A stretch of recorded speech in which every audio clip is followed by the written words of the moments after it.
د الله تعالی پیغمبر د جنتی خو صفات بیان کړی دي چې کومې زنانه به جنت ته ځي دا صفات په غور باندې واورئ که زمونږ په خویندو میندو کې نه دا صفات نو دا به ځان کې پیدا کول غواړي رسول الله صلی الله علیه وسلم فرمایي من صامت خمسها وصامت شهرها وأطاعت بعلها وأحصنت فرجها فلتدخل الجنة من أي باب شاءت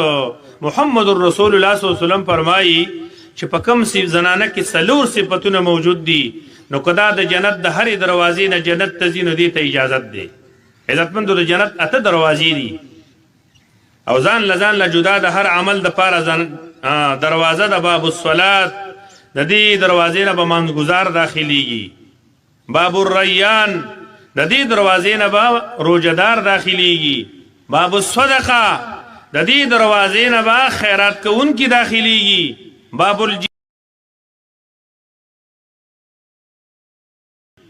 شکل د حدیث رسول الله صلی الله علیه وسلم بیاناوه نو په دې مجلس کې یو کس ناسو عظیم صحابي دی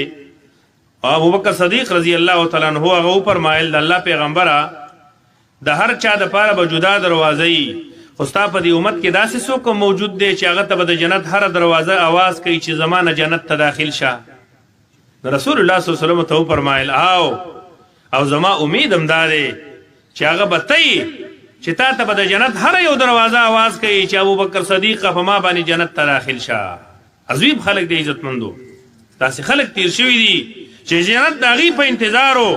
د جنت دروازې هغې ته وایي چې په موږ باندې جنت ته داخل شه نو د الله پیغمبر وفرمایل چې په کومه زنانه کې څلور صفات موجود دي دا که د جنت د هرې دروازې نه جنت ته ځي نو دې ته اجازت دی ړومبی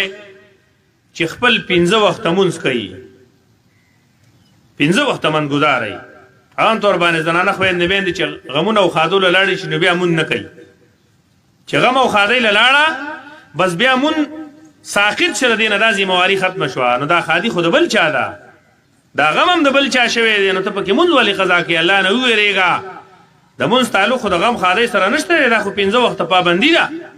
او دویمو وصامت شهرها زنانا روجی صحیح نیسی د رمضانو نو دا چې جنت د کمې دروازې نه جنت ته ځي نو داخليږي به او دریم صفت دا دی چې واطاعت بعلها د خپل خاوند تابعداري خاوند ته رضا دی خاوند ته خوشاله دی د خپل خاوند تابعدار ده ځکه چې دې زنانه ته دې خاونو بخنه ونه کړه د الله په نسبت باندې د الله تعالی هم نه معاف کوي او د صحابیاتو داسې ډېر زیات مثالونه موجود دي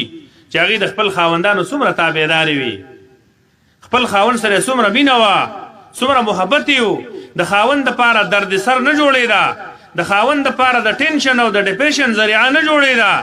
بلکې د خاوند دپاره د رحمت یو زور یو سور یو که خاوند به بار ډېر زیات خفه شو چې کله به کور ته راغی د خپلې زنانه په خوا کې به سکون او ارام وموندو نو دا زنانه به د خپل خاوند تابعداره وي او څلورمو